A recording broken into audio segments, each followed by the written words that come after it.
Ceci est un livre audio autogénéré par Google. Approche littéraire. Collection dirigée par Jérôme Martin.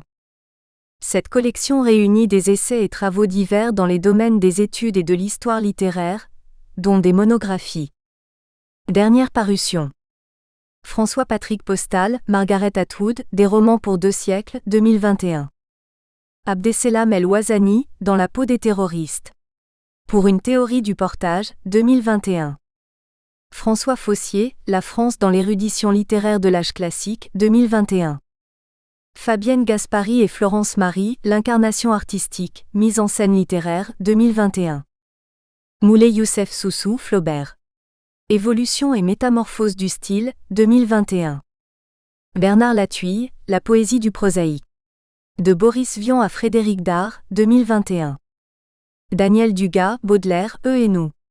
Essai de biographie plurielle, 2021.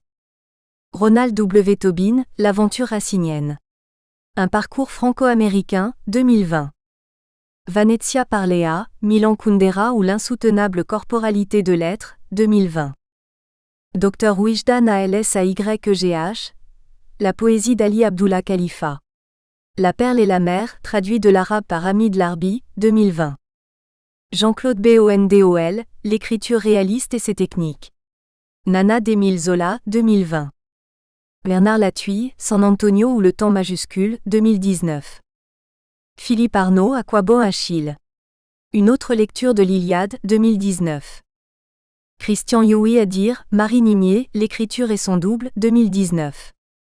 El Hadji Malik Ndiaye, Pierre-Jacques Elias, Le destin colonisé, le régionalisme français à l'épreuve de la francophonie, 2019. Anne-Aurore Inquimbezeert, Stendhal secret. To the Happy Few, 2018. Dédicace. Au nom de la littérature, cet ouvrage est dédié au scribe qui sculpte et façonne le verbe, associé à son adverbe, dans ses phrases superbes, dignes de vrais proverbes. À accent grave. La mémoire de mon maître d'école primaire, El Hadj Abdelkader Brahimi, dit Lafaranti, ce militant dont le lapsus ne put alors trouver de consensus. Avertissement. Rien qu'à évoquer le nom d'Albert Camus suscite déjà débat. L'auteur dérange le monde des idées et celui des gens lettrés. Surtout leur conscience. Ni diatribe ni concentré d'éloges surfaits ou encore démesurés, le présent ouvrage se veut être une contribution objective, étoffée par des informations prouvées et surtout fondées. La référence bibliographique citée en annexe en atteste d'ailleurs, à la fois de leur origine ainsi que de leur teneur. Il y a plus d'un siècle naquit sur le territoire algérien une fine plume de haute qualité en race campagne, au beau milieu de ses champs de vignes, l'été venu verdoyant et ondoyant, connus pour leur cep de renommée mondiale. Plus que 20 années plus tard, et cette plume encore en herbe se révéla être du bon cru. Un excellent produit du terroir qu'il était conseillé de savourer sans modération. À l'occasion du 60e anniversaire de sa mort subite, cet ouvrage se veut être un hommage posthume dédié en l'honneur de cette plume qui connut très jeune encore, à 44 ans seulement, les plus hauts sommets et la toute haute distinction de la gloire de la littérature. Est-il en fait ce prix Nobel algérien de la littérature ? Ou tout juste celui purement et exclusivement français ? Sinon ni français ni algérien ? Aura-t-il pour toujours la littérature pour seul pays de refuge ? Avant-propos. Les grandes œuvres survivent à leurs auteurs, leur génie à leur temps et le mérite à en tirer à nos futures générations. Albert Camus est probablement passé à côté d'une grande carrière politique, en quittant prématurément le Parti communiste algérien PCA.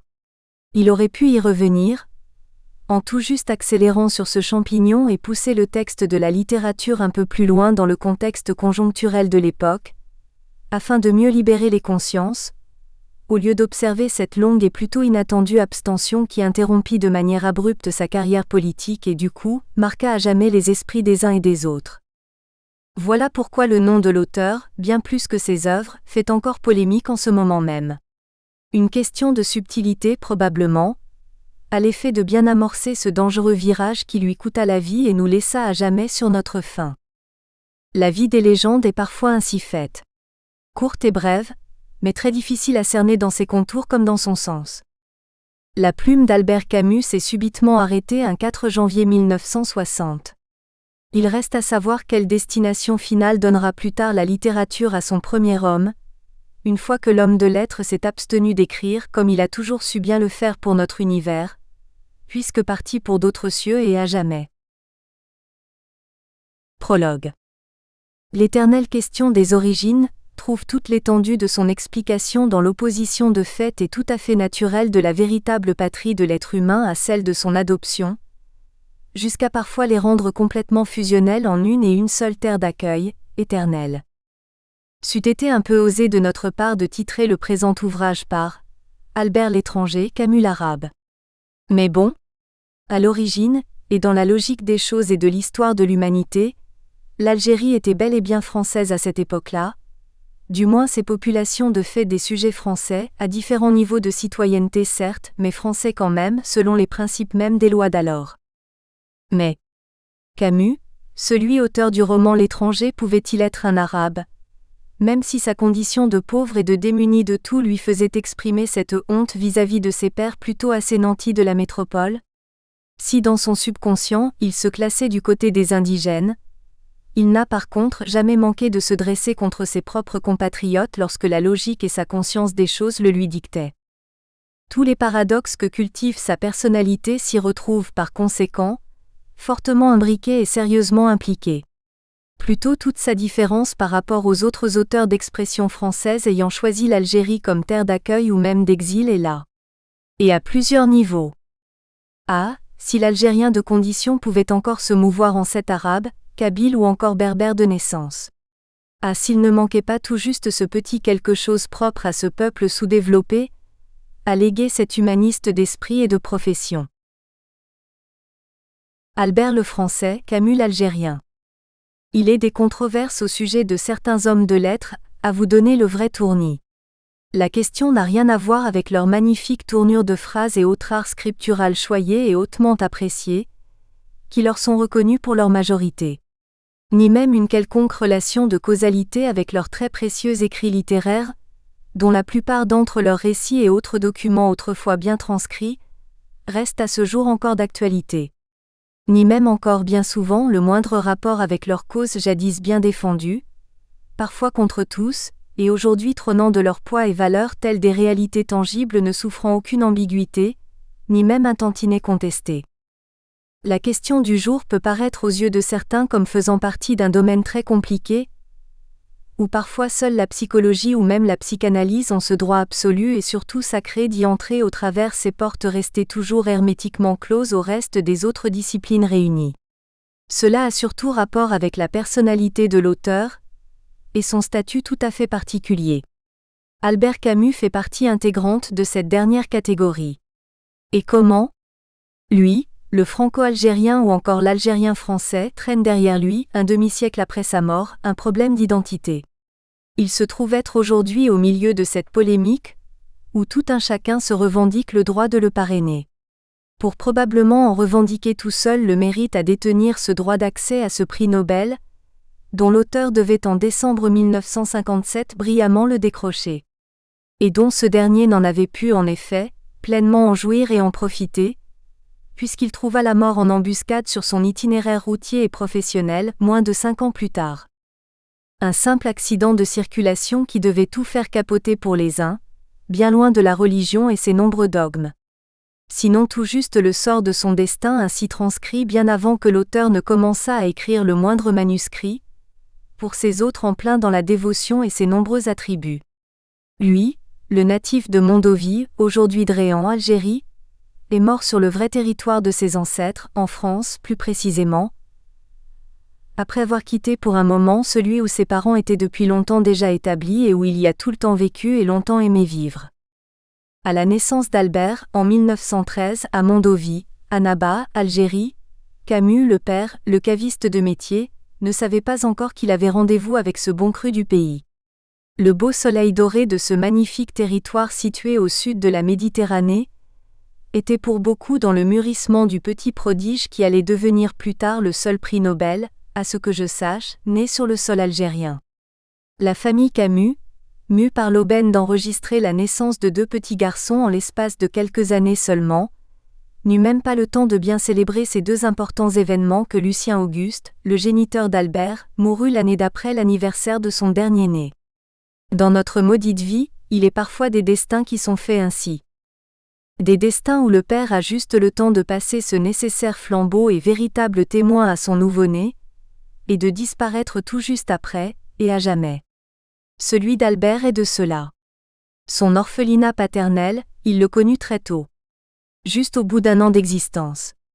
Cela constitua plus tard une vraie énigme pour ce tout nouveau-né, en quête d'une identité, déjà à mi-chemin entre son statut d'Européen et sa condition humaine plutôt pauvre, admirablement partagée quelque part avec cet environnement foncièrement indigène. C'est dans ce contraste à plusieurs inconnus que naquit Albert le Français. Et c'est sur ce territoire longtemps convoité que grandit le petit Camus, l'Algérien de condition et de statut qui aimait au plus fort de ses tripes sa seconde patrie et territoire de naissance, devenu plus tard son jardin de prédilection.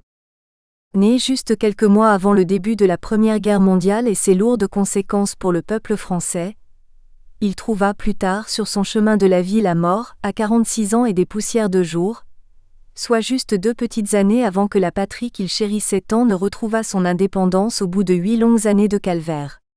Albert, le Français, tout comme Camus, l'Algérien, ont chacun de son côté vécu la période de cette génération sacrifiée et ne connurent ni la liesse populaire de retrouver cette France, enfin débarrassée de l'ogre allemand puisque se trouvant à l'époque en Algérie, ni les bienfaits de l'indépendance de ce dernier pays puisqu'ayant trouvé la mort sur son chemin quelques 2 années plus tôt. Quel maudit sort pour cet illustre écrivain qui devait tout perdre à la fois.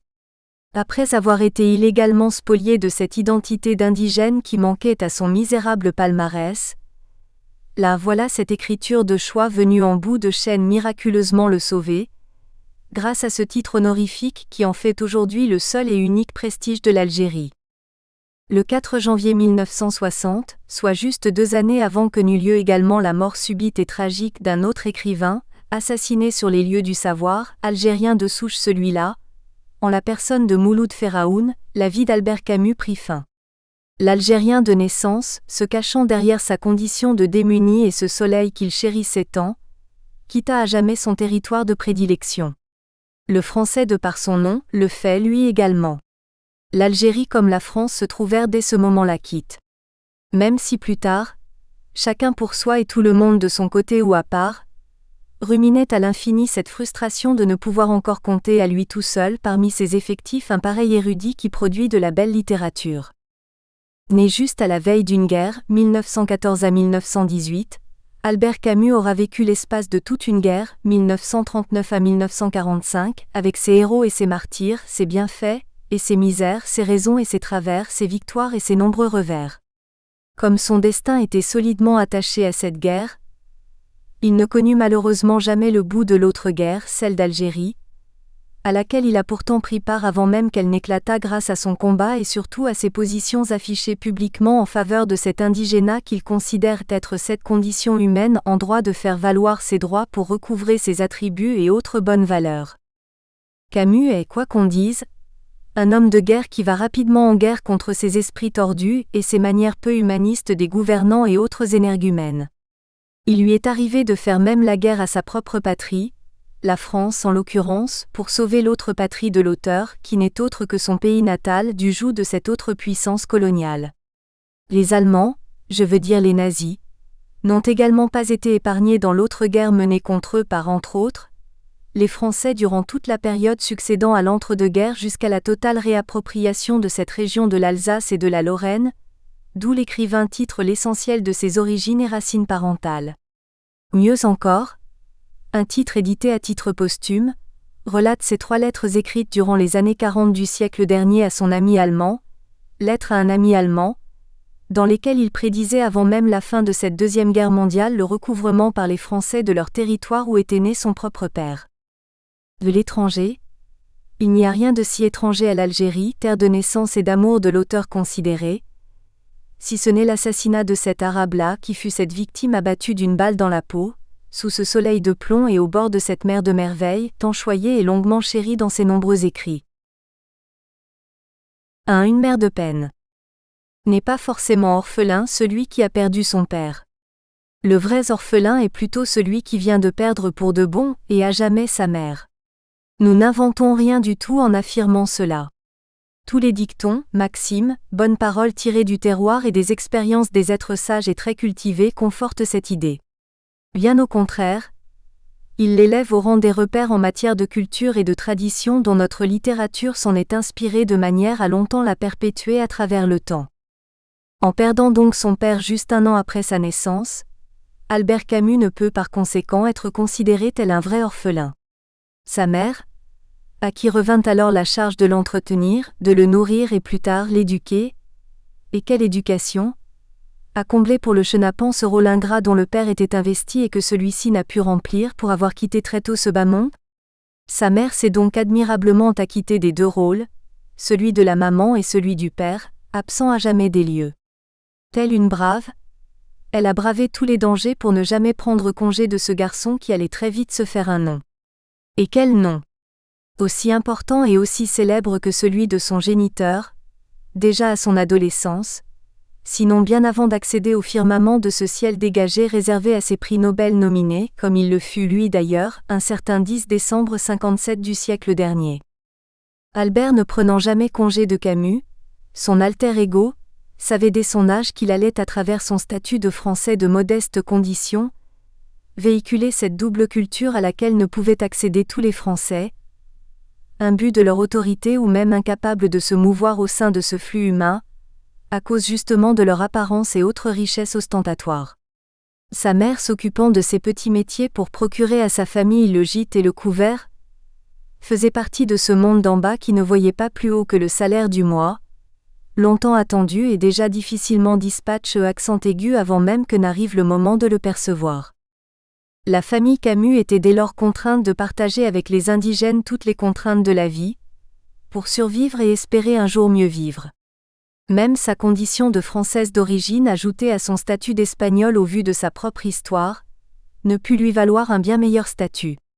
De mouise en misère et de frustration en privation, la famille Camus, après la mort subite du père, avait vécu ce dénuement synonyme de besoin. En tout point de vue, et sur tous les plans. Grâce à quoi, peut-être, Albert s'est senti plus proche de ces galopins prénommés Mohamed, que de ceux arborant les ronronnants prénoms comme ceux de Julien et autres Henri. Il faut tout de même reconnaître qu'en flirtant avec la basse société, on ne peut par conséquent que vivoter à la lisière du haut de gamme et le côté raffiné de la vie et nanti de l'humanité. Le choix était dès lors, rapidement fait pour Camus. Albert Camus ne s'est par contre pas posé trop de questions. Et dès sa naissance, il savait à quel clan il allait appartenir, même si son prénom était déjà très différent de ceux des gamins avec lesquels il aimait souvent jouer et se retrouver. Au contraire des gens qui s'accrochaient en tant qu'indigènes à la vie prospère et ostentatoire de la tout adulée progéniture des pieds noirs et autres Français de souche, lui le Français d'origine faisait volontairement le chemin inverse. Il trouva refuge au sein de ce milieu austère propre aux indigènes sans le moindre gêne, et sans même nourrir le moindre désir pour cette opulence d'une caste tout indiquée. Là, faut-il au besoin le rappeler, le conquérant français aura vécu en pauvre arabe. Même s'il ne fut guère ce pur sang arabe, il était prédestiné à ces grandes chevauchées propres au combat pour la vie et surtout pour l'indépendance conditionnelle de sa patrie de naissance. Catherine Hélène, Sintès, la mère de Camus, mi-sourde et mi-aphone, avait toujours vécu dans le royaume de son silence, observant avec mutisme son monde qui ne pouvait jamais la connaître. Et si elle était avare en mots, elle fut sa vie durant une femme de peine. Une femme qui côtoie la mouise et se confond à la misère. Une femme de ménage qui ne connaît que le ménage, puisque ne sachant ni lire ni écrire. Elle avait toujours vécu dans cet immeuble silence de ceux qui ignorent les mots, au point de les craindre et de se résigner à n'en pire, faute d'avoir su les apprivoiser. Plutôt née pour travailler, elle sait sa vie durant imposer pour soi-même et pour son proche entourage le silence comme mode de vie et de gouvernance. Les misères de la vie n'enseignent-elles pas à la perfection l'art de cultiver le silence ? C'est au sein de cette union de familles demi-sourds et à demi-muets, Catherine Hélène et Étienne, que les Sintès Camus donnèrent naissance au petit Albert, au petit matin du 7 novembre 1913, au cours de cette froide et boueuse nuit beaunoise.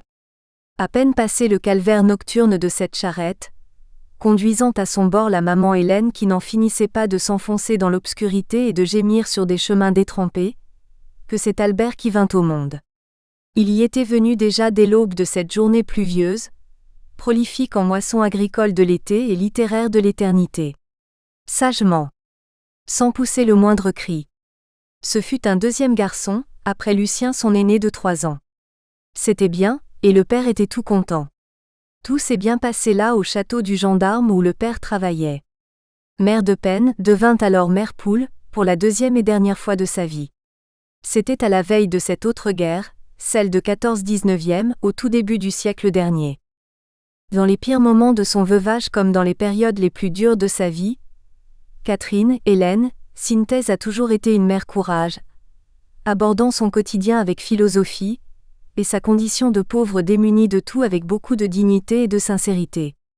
Son refus de répondre favorablement à une invitation du président de la République française, pour accompagner son fils Albert à un dîner offert en son honneur, en exprime toute la profondeur de sa modestie. Au sujet de l'offre qu'elle venait de gentiment décliner, elle répondit, en guise de justificatif à son fils Albert, « Ils ne sont pas des nôtres ». La mère Courage était également femme de ménage, ne ménageant aucun effort dans son petit boulot et entourage, à l'intérieur même comme à l'extérieur de sa demeure. Cette mère de Peine n'a pas vécu sa pauvreté dans la gêne. Sobre et tout humble de son statut et conditions sociales pauvres, elle a embrassé avec grand amour ces métiers dits de petits boulots et sales travaux que le monde évolué refusait. Nous espérons que vous avez apprécié cet aperçu. Pour continuer à écouter ce livre audio sur Google Play Livres, utilisez le lien dans la description de la vidéo.